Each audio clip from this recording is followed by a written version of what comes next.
Assalamualaikum warahmatullahi wabarakatuh. Jumpa lagi dengan saya di channel Hendra Andra. Pada kesempatan ini saya akan menyampaikan materi sejarah Indonesia kelas 10 di semester 1. Oke, kita mulai saja. Para pelajar semua, sahabat semua, kita mulai dengan Bismillahirrahmanirrahim.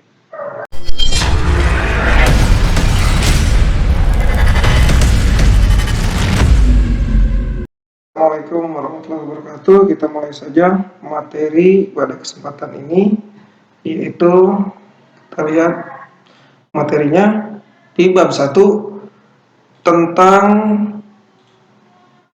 manusia dan sejarah. Oke, kita mulai saja. Para pelajar semua, materinya manusia dan sejarah. Nah, ini ada beberapa materi di bab 1 ini. Materi yang pertama ada manusia dan sejarah. Manusia dan sejarah ini bahwa dalam sejarah banyak sekali peristiwa-peristiwa yang terjadi di masa lalu. Hakikat sejarah. Kita mulai saja. Materi yang pertama hakikat sejarah. Tapi pada kesempatan ini insya Allah kalau kita mencukupi waktu sampai dengan konsep ruang dan waktu dalam sejarah. Hakikat sejarah. Para pelajar semua, hakikat sejarah artinya dalam sejarah kita lihat beberapa peristiwa di masa lalu. Sejarah sebagai peristiwa. Ada beberapa peristiwa yang terjadi di masa lalu, ada peristiwa penjajahan, peristiwa kemerdekaan, dan peristiwa demo. Kita lihat di gambar ini. Pernah terjadi peristiwa demo menurunkan Presiden Soeharto. Menurut Sartono Kartodirjo menyatakan setiap peristiwa selalu memiliki pengaruh besar bagi kehidupan manusia. Jelas bahwa suatu peristiwa akan berdampak kepada kehidupan yang seterusnya, termasuk pada masa sekarang. Yang kedua, sejarah sebagai kisah. Sejarah sebagai kisah artinya merupakan rekonstruksi atau upaya menghadirkan kembali peristiwa masa lalu melalui berbagai media. Kisah atau peristiwa di masa lalu ini, sejarah bisa dijadikan pelajaran, bisa dijadikan ilmu untuk kita semua yang belajar di sejarah ini. Peristiwa proklamasi 17 Agustus tahun 1945 yang diproklamirkan oleh Insinyur Soekarno. Oke, kesimpulannya apa yang Anda peroleh dari penjelasan ini? Ada beberapa peristiwa, kisah, peristiwa yang terjadi di Indonesia sebelum menjadi Indonesia, Nusantara, Kerajaan Hindu-Buddha, Kerajaan Islam, masa penjajahan, masa kemerdekaan, proklamasi pas tanggal 17 Agustus, terus mengisi kemerdekaan. Ini sebagai peristiwa, ada sebagai kisah. Oke, para pelajar semua, kita lanjutkan ke materi berikutnya. Kedudukan manusia dalam sejarah. Objek sejarah, bahwa manusia dalam sejarah itu sebagai objek. Artinya manusia merupakan aktor sentral dalam kajian sejarah. Sejarah adalah kisah tentang manusia dalam kaitannya dengan ruang dan waktu. Jadi ada beberapa unsur bisa disebut sejarah. Ada unsur ruangnya, ada unsur waktunya, ada unsur manusianya. Seperti peristiwa proklamasi kemerdekaan bangsa Indonesia, unsur ruangnya tempat atau wilayah di mana Insinyur Soekarno memproklamasikan kemerdekaan bangsa Indonesia. Yang kedua ada waktu.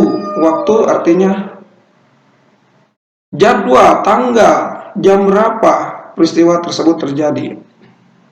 Soekarno memproklamasikan tanggal 17 Agustus, bulannya bulan Agustus, tahunnya 1945, jamnya sekitar jam 10 diproklamasikan. Manusianya siapa? Yaitu Insinyur Soekarno.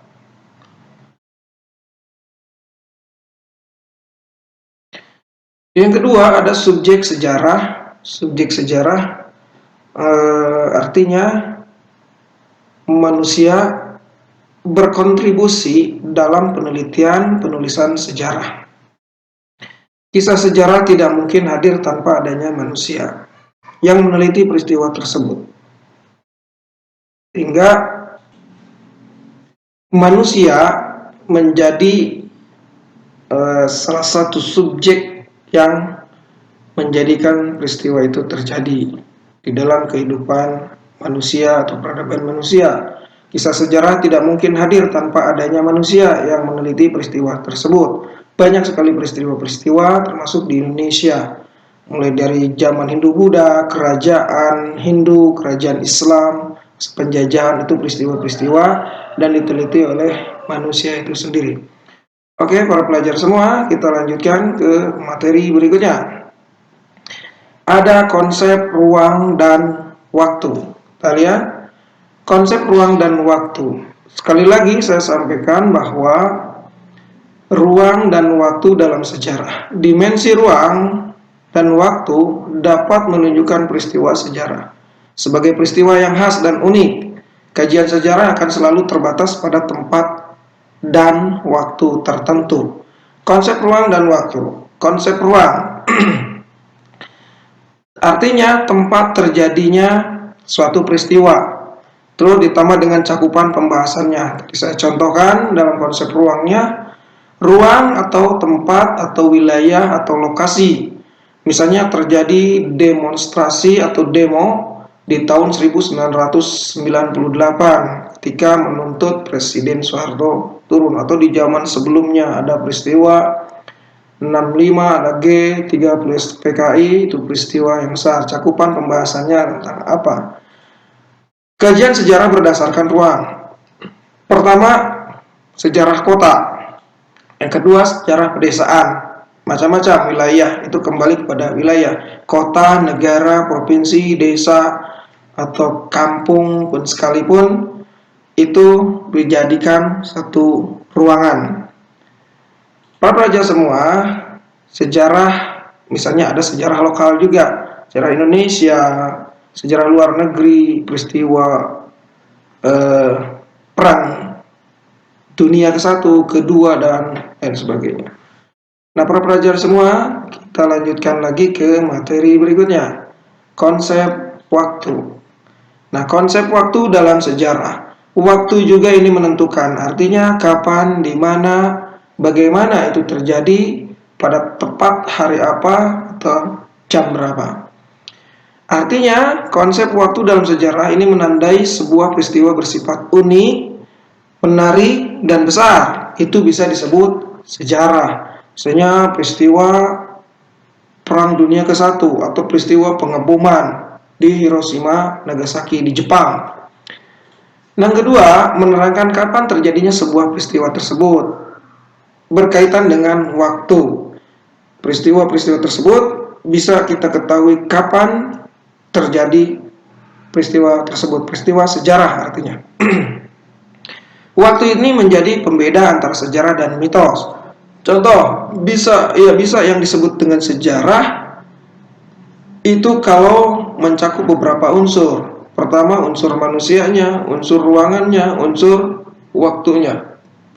Nah, kalau mitos, sejarah dan mitos, ini pembeda. Kalau mitos itu biasanya menjadi satu cerita rakyat yang dianggap benar dan suci itu oleh pembuat cerita itu. Salah satu contohnya Nyi Roro Kidul, itu bisa disebut mitos. Oke, para pelajar semua, kita lanjutkan ke berikutnya. Menandai kondisi suatu zaman. Indonesia ada beberapa fase.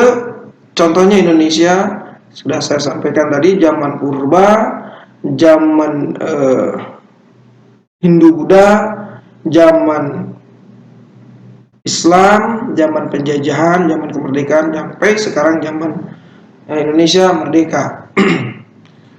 Oke, kita lanjutkan lagi para pelajar semua. Materi berikutnya, kehidupan manusia dalam dimensi waktu. Konsep waktu menjadi kunci dalam memahami dinamika kehidupan manusia. Artinya, waktu ini menjadi kunci di mana kehidupan manusia berkembang pada saat waktu di zaman dulu dan efeknya atau dampaknya pada zaman kehidupan manusia sekarang. Yang kedua, menurut Kunto Wijoyo, konsep waktu dalam sejarah dibagi menjadi 4 unsur. Oke, konsep waktu: perubahan, perkembangan, pengulangan, dan kesinambungan. Artinya dalam konsep waktu ini, setiap saat, setiap konsep waktu. Menurut Kunto Wijoyo, konsep waktu dalam sejarah dibagi menjadi 4 unsur, yaitu perubahan, perkembangan, pengulangan, dan kesinambungan. Artinya setiap saat peristiwa akan terjadi berbeda-beda, ada perubahan. Perkembangannya ada dari masa lalu ke masa sekarang, akan ada perubahan-perubahan perkembangan peristiwa. Pengulangan bisa saja terjadi pengulangan, contoh misalnya perang dunia ke-1, ke-2, ke-3 kalau ada, mudah-mudahan tapi tidak ada. Kesinambungan dalam sejarah bisa terus berkesinambungan peristiwa-peristiwa tersebut.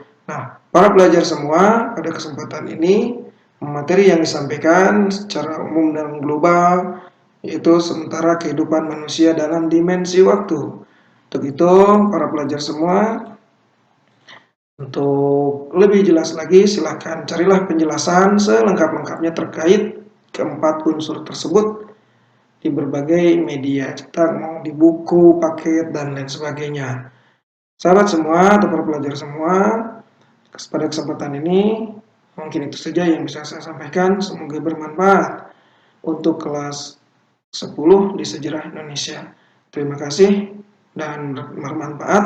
Jangan lupa like, komentar, dan subscribe pada channel Hendra Andra ini. Semoga berkembang. Terima kasih. Assalamualaikum warahmatullahi wabarakatuh.